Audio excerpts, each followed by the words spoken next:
and I've started the recording. For those who are listening to the recording, we'll be starting in about 30 seconds.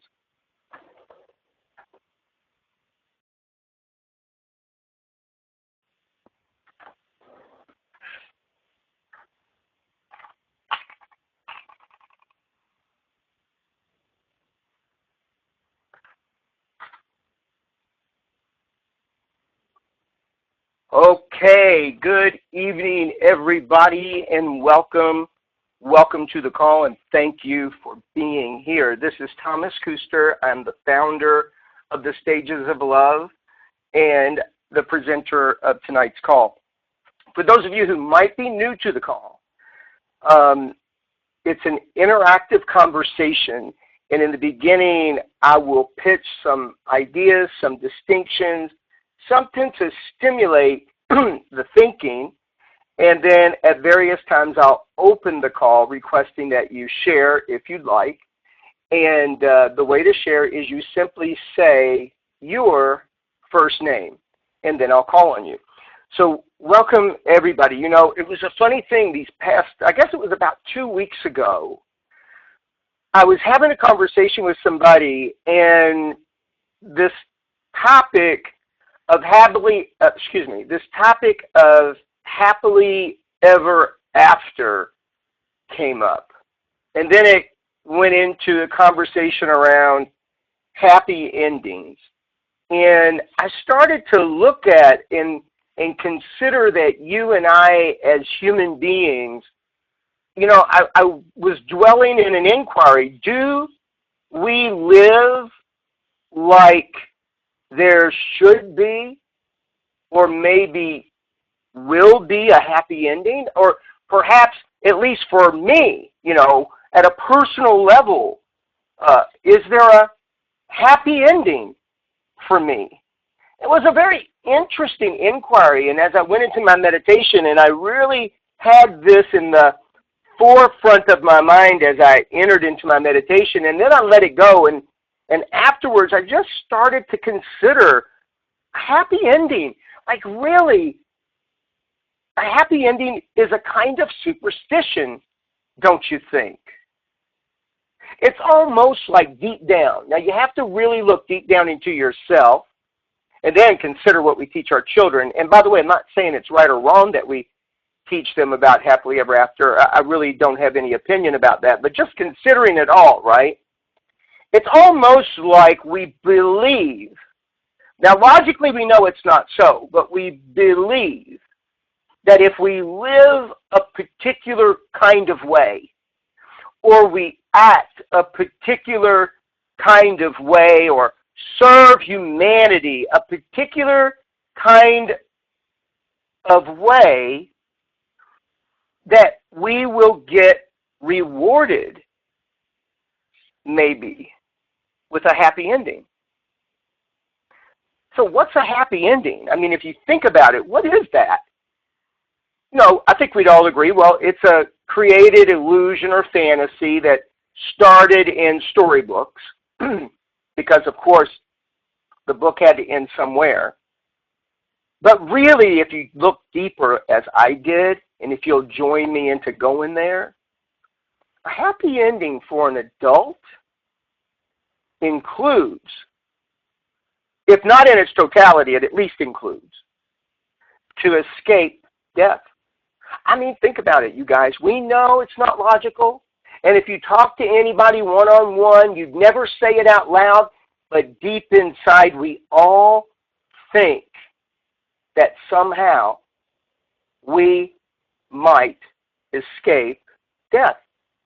Or at the very least, escape the suffering of loss.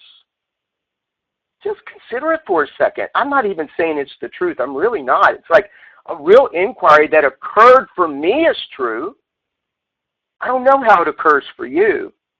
But if you can at least play the game with me that maybe it's so, maybe deep down you really are trying to defy the inevitable by living a particular way or ignoring it a particular way.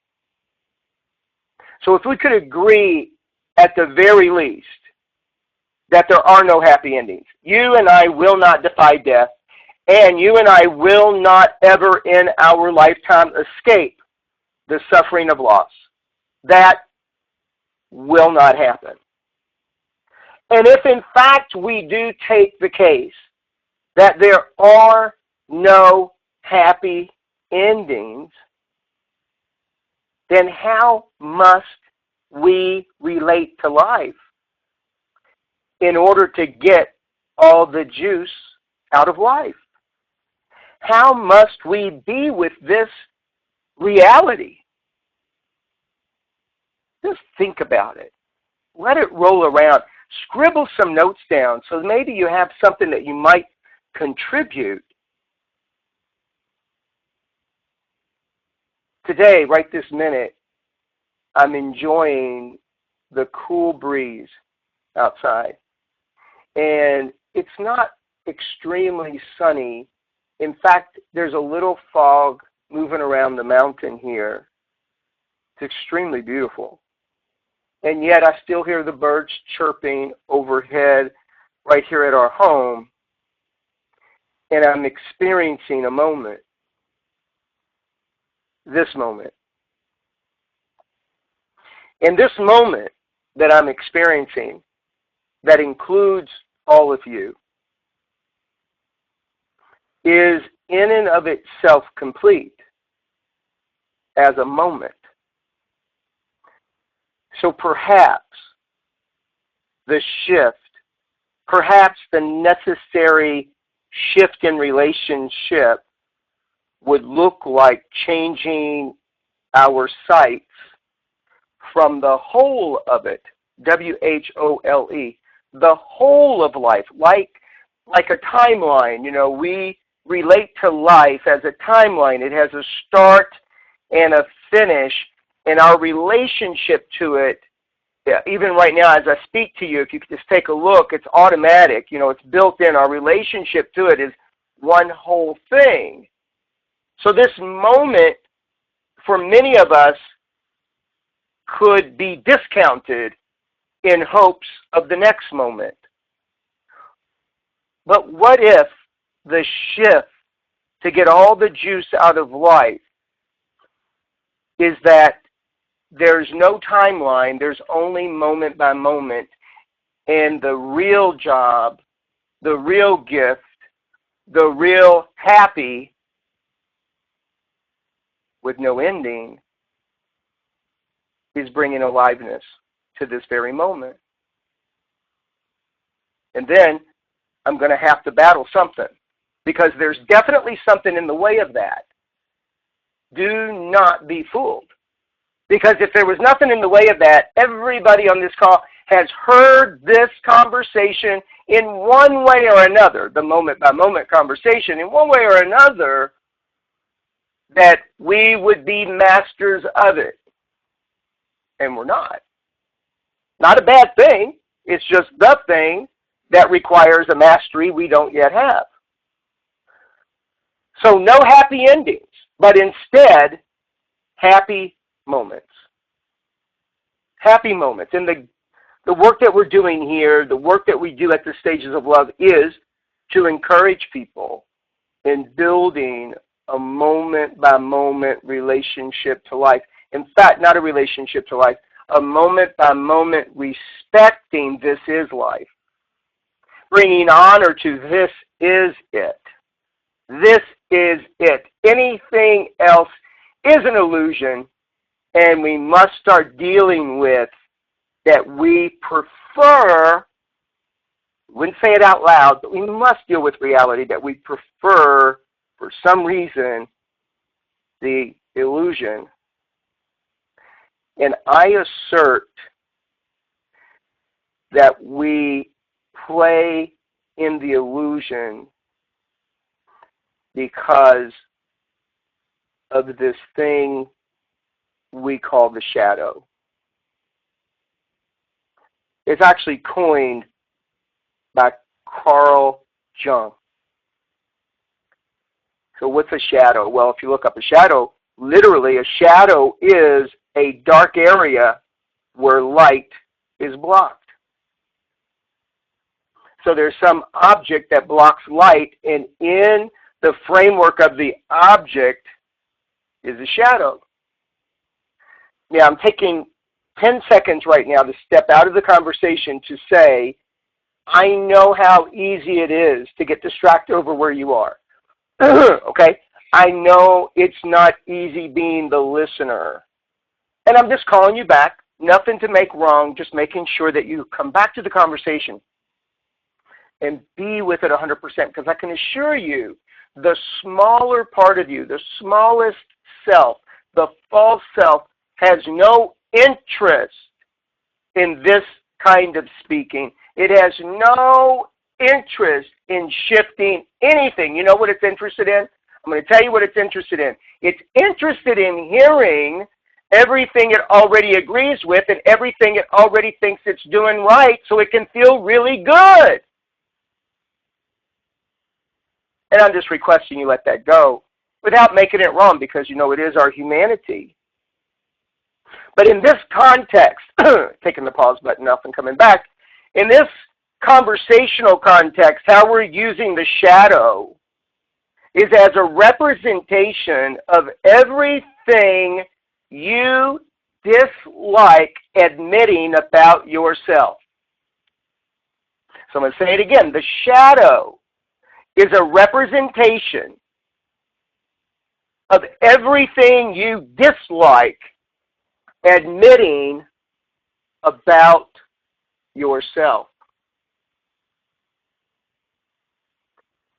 So I have somebody texting me saying they're getting a non-valid response. So I don't know why. Maybe did I forget to put the pound sign? It's 864-5704 pound. Maybe she's forgetting the pound sign. Okay. Sorry about that. Thank you for including it. And I hope that rather than take you off course, it actually has you just getting present to this thing we're calling the shadow. You dislike admitting this about yourself. It's your relationship. Excuse me, scratch that. What I want to say is that your relationship cannot be whole unless you look at and acknowledge those parts of yourself, the shadowed parts. And tonight, we're interested in seeing how much we can expose for each one of us around the shadow. You know, it's an amazing thing about intimate, loving relationships, and I have to say most loving relationships, even if they're not intimate, is that those kinds of relationships force us to come face to face with our shadow. Consider it this way, and just look with me. So those of you who are in a couple, think of it with your couple. For those of you who are not, think of a very important relationship that you have, and just notice whatever you dramatize, whatever you exaggerate in your beloved or in this other individual is really the shadow being fully projected. And the projection of it will blind you. See, I want you to just take the case that for you and I, in reality, even though we know it's damaging to our relationship, we know it's damaging to our health, we know it robs us of happiness, we avoid the shadow because we're afraid. We fundamentally believe that if we were too vulnerable, if we're too exposed, that our survival would be compromised, when in fact the opposite is true. So how do we escape the shadow? Well, what we do is we project it onto the closest human being to us, and we make it wrong about them, and we lose sight of ourselves. And tonight we're looking at what would it take to take the blinders off. You follow? What would it take to come face to face and deal with my own shadow? And for those of you who have worked with me in parts work, these are the disowned parts. the parts of your personality that you might even hate.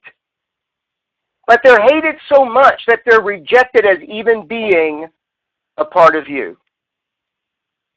Now, I know I'm saying a lot of stuff, and I hope that it's landing over there with you, and I hope that you're really bringing yourself forth. And I hope that you're starting to see some things you might want to talk about in a few minutes. You see, when we talk about a couple, so I'm going to talk in this moment about a couple, like in the art of relationship, one kind of couple you might call the regular couple, the ordinary couple. Not like a bad couple, but you know, you step into couple, and you're the everyday ordinary couple doing couple the way everybody does. And that is, you go as long as you can on the hormones that get generated in your body, which can carry you for a couple of years, sometimes 3. Some people get a little further on the hormones than that, God bless them. But most of us 2 or 3 years. And then once the hormones disappear, regular couple now starts projecting and don't even know that we're projecting. We'll project the shadow onto our mate. And it makes it very difficult to expand. It makes it very difficult to grow. In fact, it makes it very difficult to even desire growth for the other.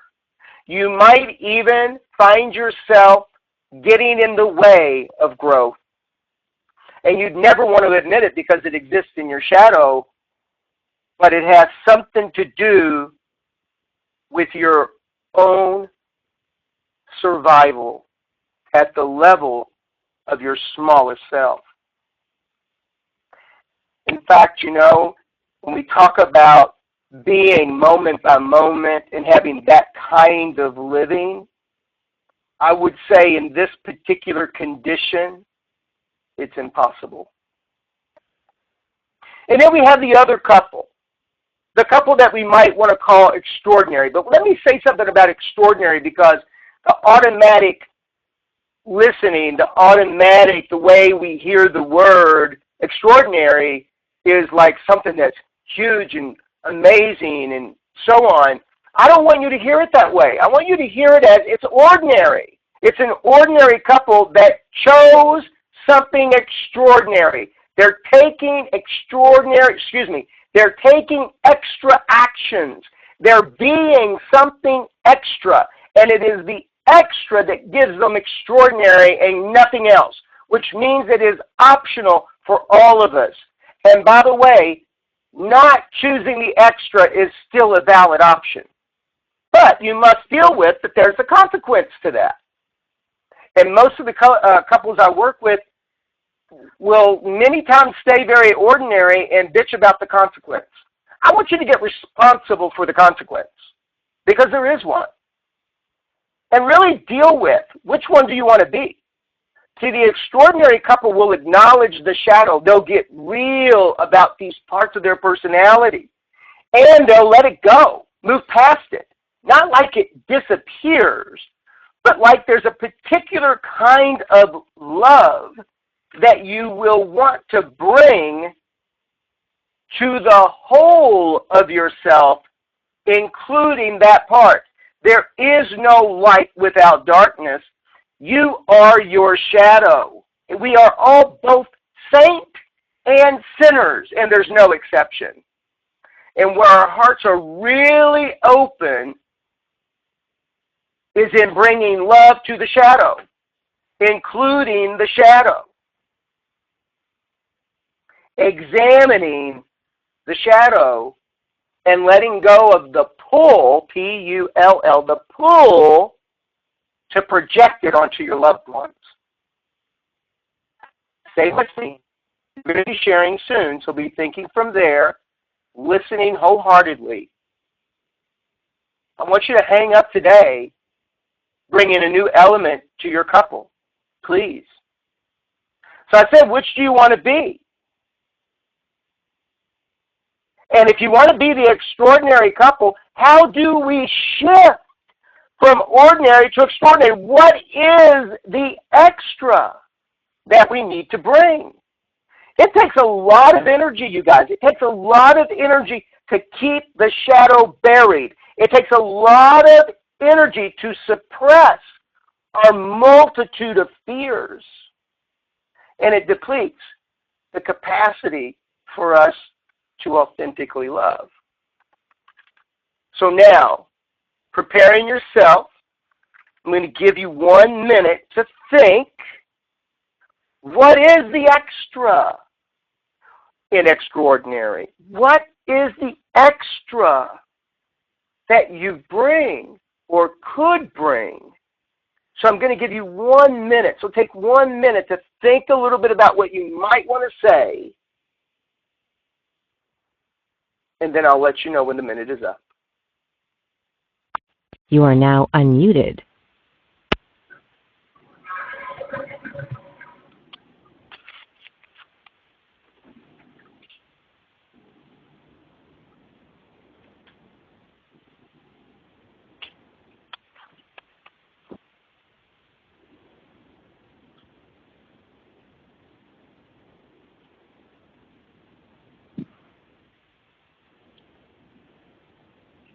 Get 15 more seconds.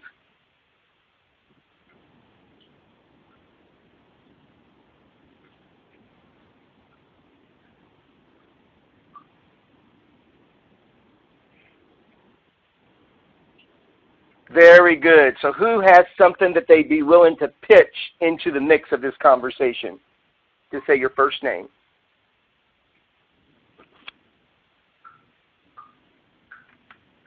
David.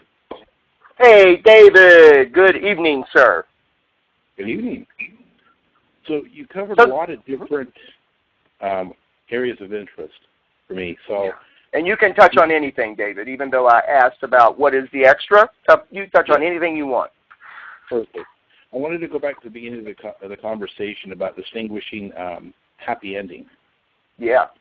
And it was interesting because my first go-to was, is there really such a thing? And I started to find myself in alignment with the illusion. Yeah. And then I inquire further, and I'm like, wow, really, what is going to be the relationship to a happy ending? And I believe you were focusing on just recognizing ending being defined as our mortality, correct? Say it one more time. The ending being what? Our mortality. Well, what I came up with. So keep in mind, you might see something different, and I'd love to hear it, by the way. But what I got to was fundamentally a happy ending is somehow defying death or somehow not having to suffer loss. I think fundamentally, until you must face loss, and if you face a multitude of loss in any one given short period of time, it does start to alter your reality. And so my reality lately has been altered, and I'm looking at things a little differently. And I just started to notice happy ending and how somehow fundamentally we really do think we can defy death. That's where I went. Got it. One of the things I was distinguishing is I don't see happy and ending as mutually exclusive. I see them each in their own realm. Yeah. And I see happy being it's what you're creating now. And I'll offer an example in my life. I tell people all the time, you know me well, I love my metaphors, and I tell people all the time, if one day you get word that my kayak was on one end of the lake and my carcass was on the other, do not feel sorry for me. I did exactly that. I went ending the way I'm doing what I love most is to fish, right? Yeah, yeah. And it's like I was just present to being responsible for truly creating happiness in life, because we all know, realistically, our mortality does come to an end. We do, don't we? Logically, we do know that. And if it's okay with you, even you saying the thing you said about the kayak and finding your carcass on the other side, I interact with many people who say similar things, and rarely do I believe them. And I'm not accusing any of them or you of lying at all. I promise that's not it. Sure. I just hear it from a living person who doesn't think they're going to die. That makes it really easy to say. I wholeheartedly agree. Oh, it's funny, huh? I get it. I love it. This is Yep. Susan. Yeah, Susan, hi. Hi. You know, back to happy ending, you and I had a conversation of where I said there just wasn't any. But, Oh, yeah. you know what, And- Susan? You're the one who stimulated this conversation. Yeah. Really? Yeah, Well, it was from that. Yeah. Yeah. We came to, I was in a place where there is no happy ending, and that's okay. But, you know, I was with, I happened to have 5 people very close to me die in the same year, and I was with 4 of them as they died, and you know, it's just not that scary. So When it's them. well, you know, there's a quiet. There was a quietness to it. There was a quietness to it. So, and they gave me something. They gave me that I didn't have to be afraid. So, you know, that counts as something. It counts as a lot. Thank you, Susan. And thank you, David. I got Lance? time for one more if anybody wants to pitch something in. Lance? Yeah, Lance, good evening. Good evening, good evening. You know, the thing that I'm thinking about so far in this conversation is as a couple, I think we're moving into year 13 or 14 or 13, I think, somewhere around there. Anyway, that being extraordinary that takes a lot of energy. Like, there's the ordinary of daily living, right? But the moving to extraordinary is like, what would that look like, and what kind of energy would that generate, right? Yeah. It's not like life is bad. It's not like that, right? I mean, and No. each of us step up to the plate when we can and when the other one needs it. But the idea of, so is living extraordinary, is that in some ways the same as or similar to happily ever after, right? It's like okay, you can't get it all Is it the a time. superstition, you're asking? Or suggesting? Yeah. I get it. Yeah. I get it. Now, there is something I want to put in, if it's okay, because I don't want to throw you off if you have a few more things Nope. you want to say, but there's something there I'd like to speak to. Yeah, go for it. Thanks.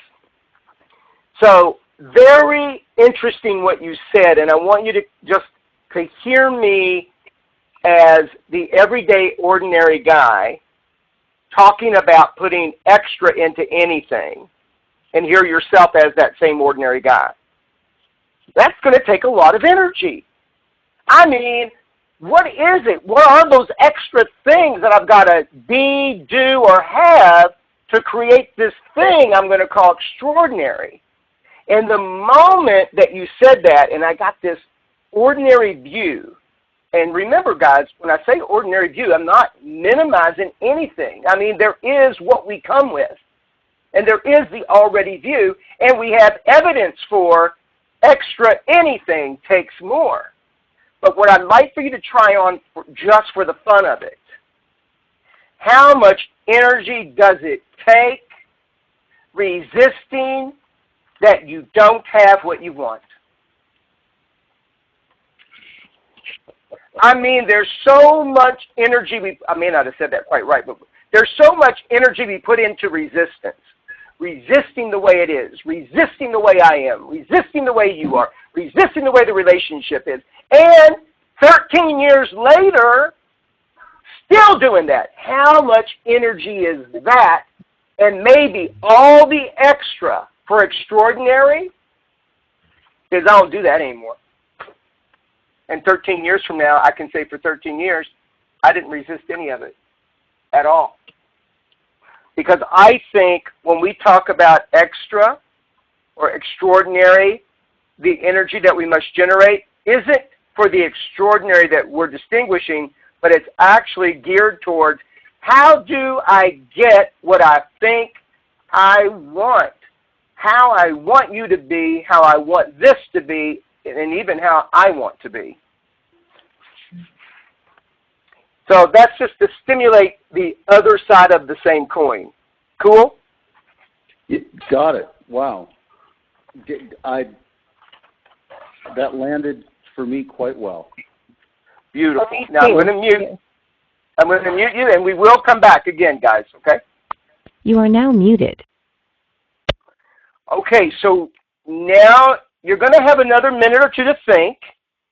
I think I'm going to make it 90 seconds. We'll get there in a moment.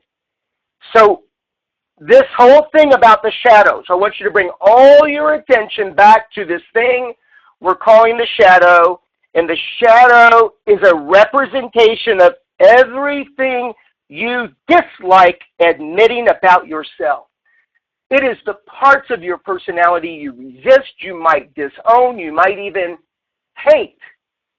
In many cases, you will see it fleetingly, but because you so can't be with it, you resist even admitting it to yourself.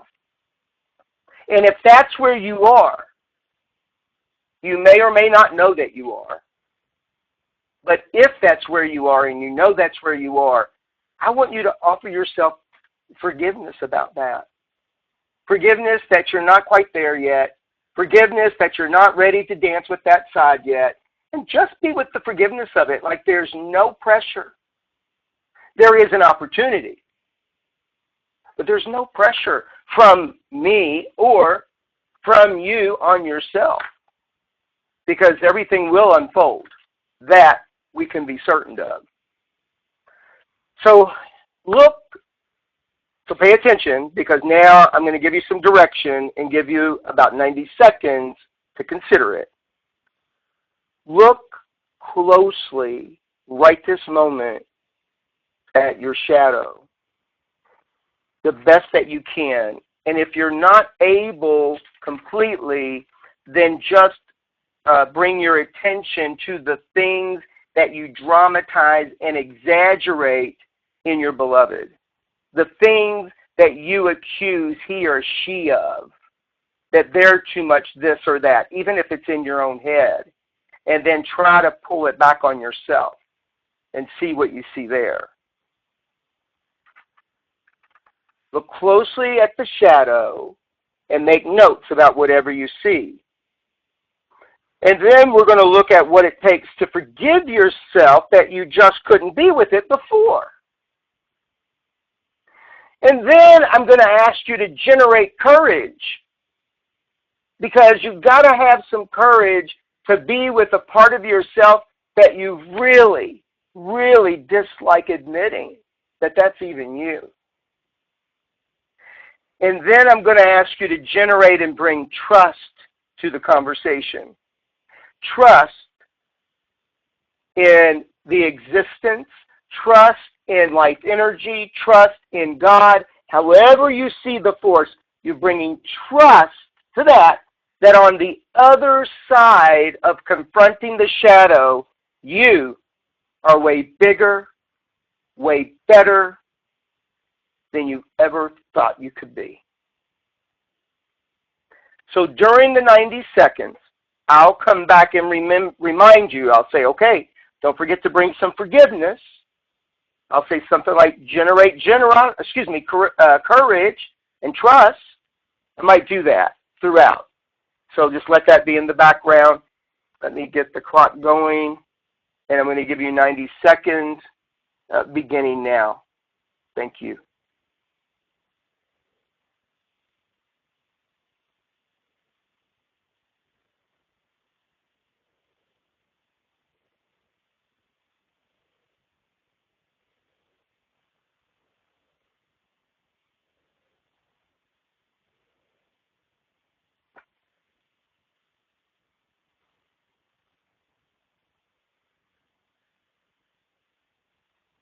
So you're making a list of those personality parts that you really don't like about yourself.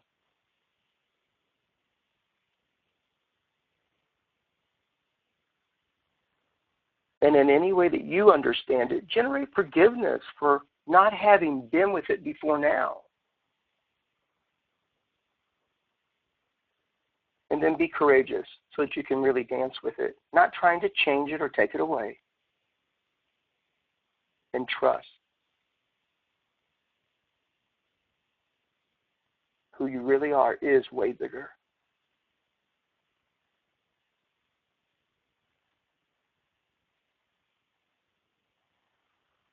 Okay, very good.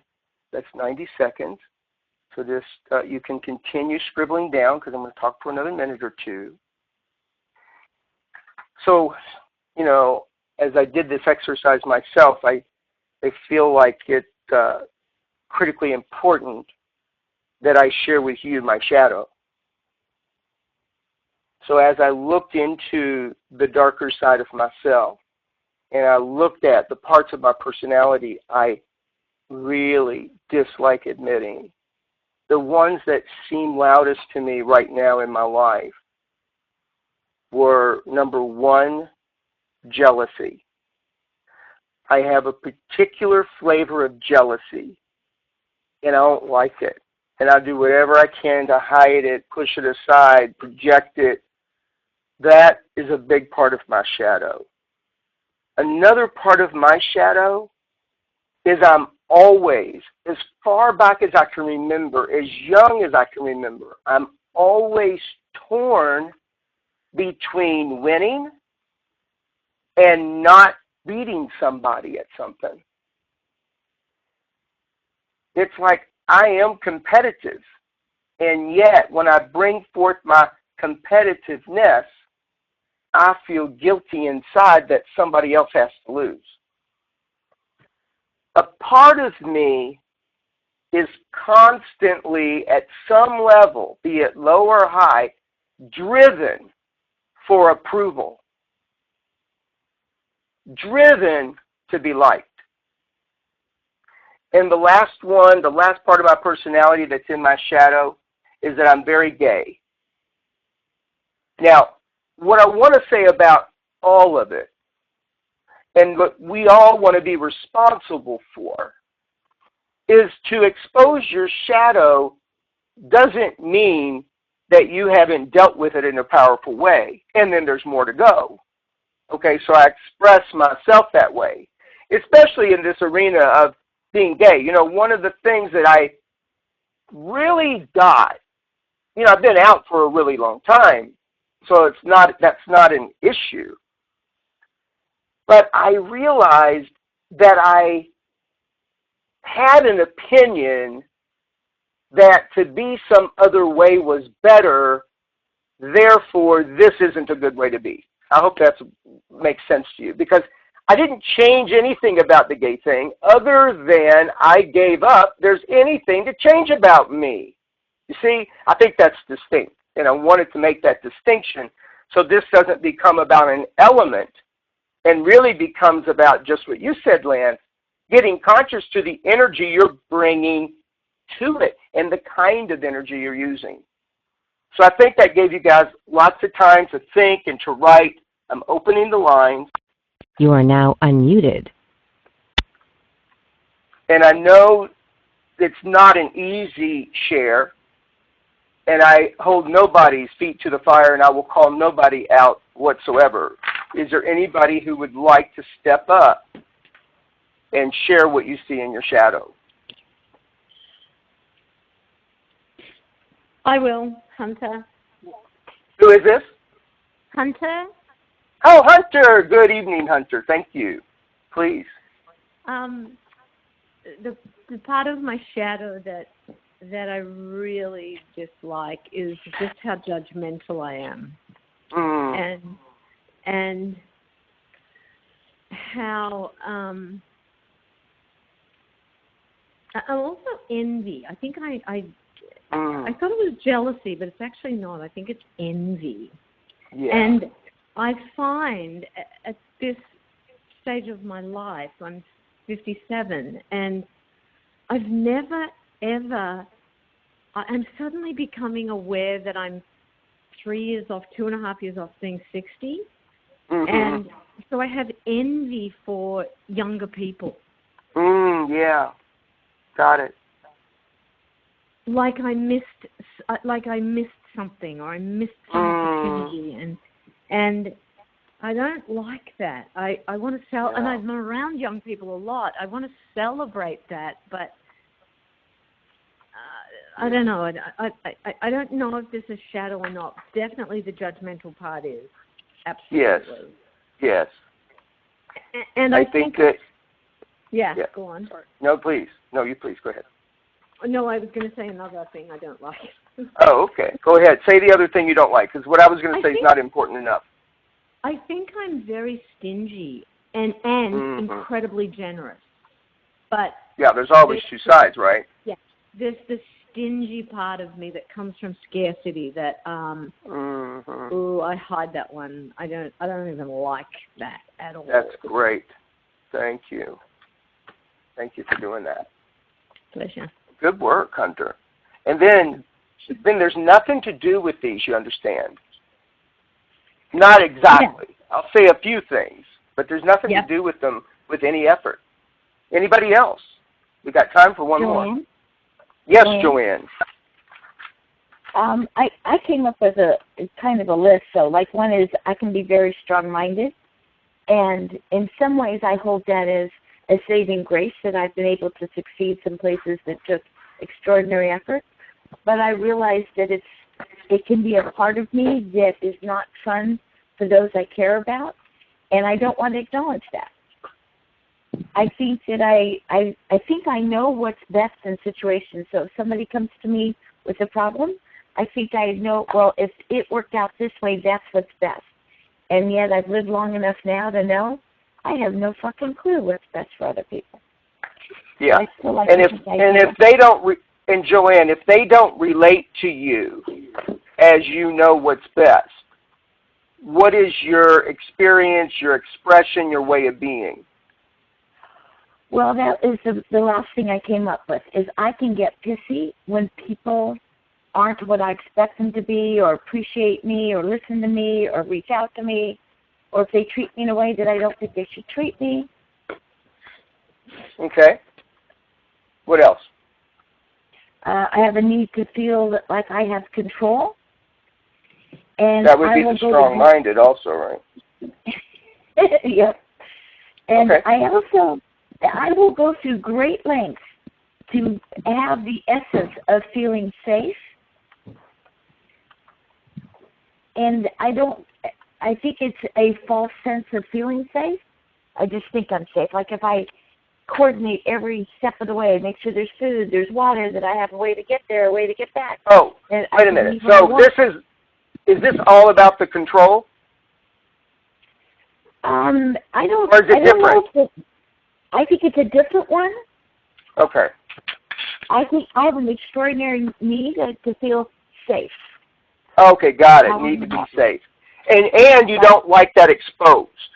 That's the, for it to be in the shadow is something you don't like exposed. Well, I don't. So think far, these I've even realized. I don't. Not only has it not been exposed, I don't think that I even realized it until this conversation. Okay, got it. What else do you see?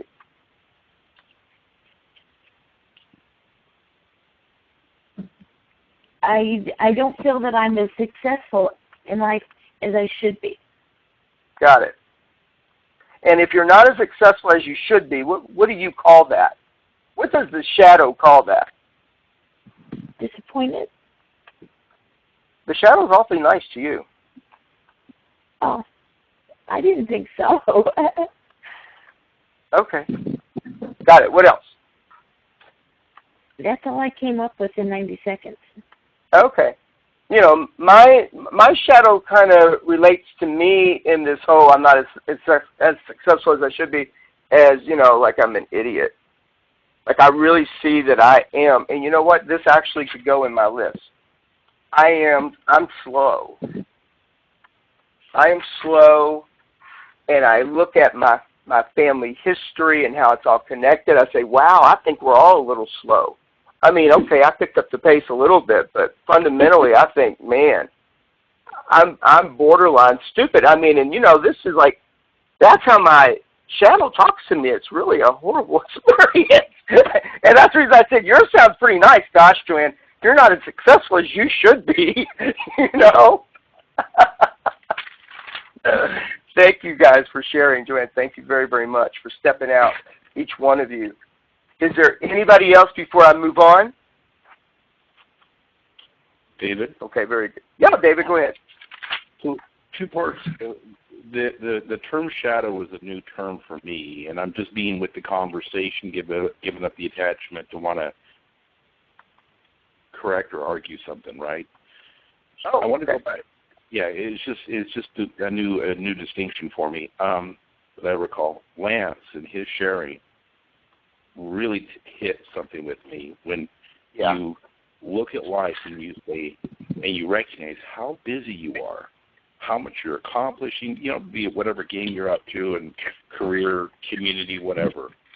And then when you think you have no capacity, then you get present to what you resist, and on top of that, then you recognize how much energy is lost. I was chuckling because I'm thinking, if I could burn calories on how much I resist going to the gym or being responsible for my waistline. Yes. Yeah. Just a little humor, but there's some truth there's a lot of truth to that. Right. Very good. I got it. Thank you. Okay, guys, I'm going to mute you. You are now muted. And we're going to begin to wrap up the call, but I want to leave you with the way to be with the shadow. So, number one, and if you have something you can write down, or you might want to take just a couple notes here. As I said before, you want to forgive yourself for that relationship. You want to forgive yourself for projecting it. See, because people that you love have suffered because of whatever that is in your shadow. See, that I have any jealousy or envy has me treat people around me who have what I think I want that I think I can't have get treated a particular kind of way. Not like I'm bad with people, and not like I'm making this personal either. I'm saying but I'm including all of us that have anything in our shadow. It does shape how we get to be with people that remind us of that thing, whatever that thing is, okay? So forgive yourself for that. And then bring courage to the conversation. And trust that on the other side of simply being with this part of yourself, you'll be way bigger and way better than you ever thought possible. Do you understand? All you're doing is giving up resisting that it's part of you. See, that I've accepted that slow and borderline stupid. I know that's a little aggressive, dramatic. But at least it paints a picture for you. That I know that that's a part of my personality. I just know I have to work harder than other people. I mean, really, and that's just a fact. And for me, that's a transformation because I don't have to make that part wrong. No, it's a fact. And now I work with that fact. I dance with that fact. I include that's a part of me. It might even be a part of my charm that I don't get to see. You'll have to let me know. Okay, so I'm going to open up the lines and give you an opportunity to share anything to complete the call. You are now unmuted. Joanne? And we will get on with the rest of our weekend. So you were saying ways to be with shadow, and you said number one. There was no number two, and I think you wanted to remind us to be courageous. Well, yeah, thank you, Joanne. Be courageous and and trusting. I said that, and bringing trust. Shoot, I wonder what I did leave out. I don't have a clue because I didn't write it down. It was just something that was off the top of my head, and I guess I got off on that tangent. Forgive myself for projecting it on others. Yes. Thank you. Yes. You're welcome. Okay. Okay. Anybody that has anything to say to bring the call to a close? All right. Thomas, thank you so much. You know, today I was feeling kind of flat, and I really don't do well with feeling flat. Yeah. And yeah. something shifted for me, and I don't even know what it is. And maybe it's that acceptance part. It's like, oh crap, that is part of me, and I do have to accept it. I don't know. Yeah. I don't think that it occurred like that, but yeah, maybe it did. But I just want to thank you. Thanks. I feel like a shift happened for me, and I'm really happy about that. So thank you, and thanks for your time. Thank you, and I'd like to point to what that shift is, so everybody has access to it. In the moment that you came face to face with it and was able to say it out loud, in that moment you dropped the resistance to it. That's what you're experiencing. So you've gotten some of that non-physical energy back in your body. Yes. It's no longer being exerted by resisting. That's all it was. I want everybody to have access to that. It's a big, big deal, and it's a very small thing. Yes. Good work. Thank you for that. Thank you. I love you. Love you too, darling. Anybody else to bring the call to a completion? This is Joanne. Could you talk a little bit more about that being trusting? Yeah, that you trust existence, trust life energy, trust God, however you want to distinguish that particular power, that you trust in it, that on the other side of coming face to face with your shadow, that you'll be bigger and better than you ever thought possible. Thank you. And I just got another trust. Trust in yourself that you can drop the resistance at any time. That is this is Lance. That's powerful for me. I mean, I got that the energy that it takes, and David, that's really funny, by the way. The energy that it takes to resist and not go the extra mile is amazing. I mean, that's sometimes the world that I live in, right? I know, and and I don't want to minimize the fact. Like, it's really awesome, and it's a great practice, and I invite all of you to practice it. And it doesn't minimize the fact that we also, at the same time, have an addiction to the resisting, and I don't quite know what that is, and that would be a good thing for us to distinguish, because we could deal with both sides of it, the letting go and whatever it is that has me so attracted to or addicted to the pushing against. Listen, people that I've been working with on giving up resistance and the ones who have been the best at it, one of the things that they say to me is they have these moments of fear. It's like being so let go, like not holding on to the edge of the pool, if you will, not pushing against something to keep it away from you, or however we imagine it. Like, there's moments when they say they just feel like they need to grab something. So I say that's a growing pain, that you'll go through that. It's a pain of growing through oneself at the level of letting go.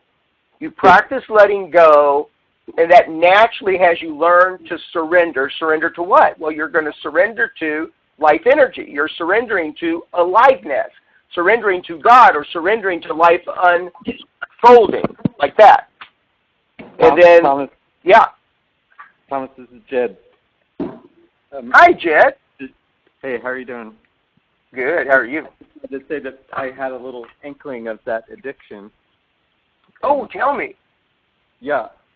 The addiction for me is having fooled everyone who doesn't know what I'm resisting.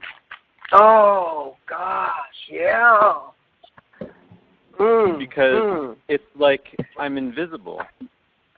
And when you're invisible, you're in charge.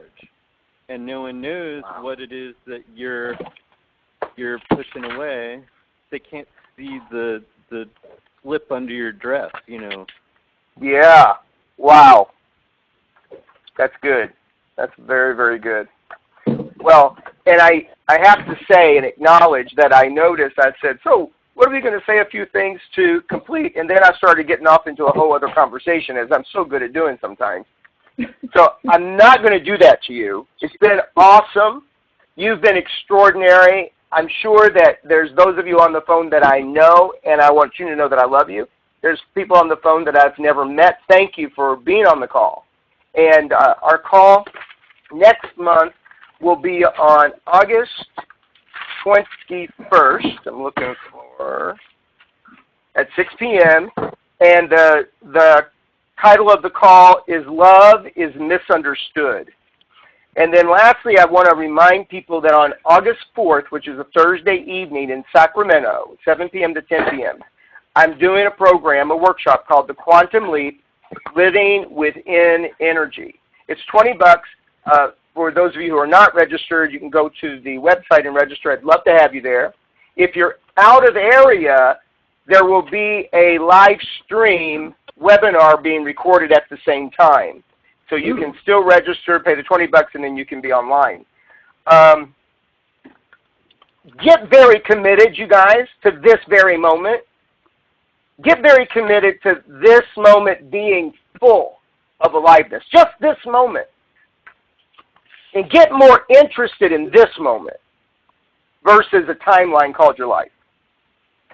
And let go of anything that gets in the way of that aliveness in this very moment. Love you guys. Thank you so much for the call. Good night. Thank you. Thank you. Good Thank you. night. Love you too, Thomas.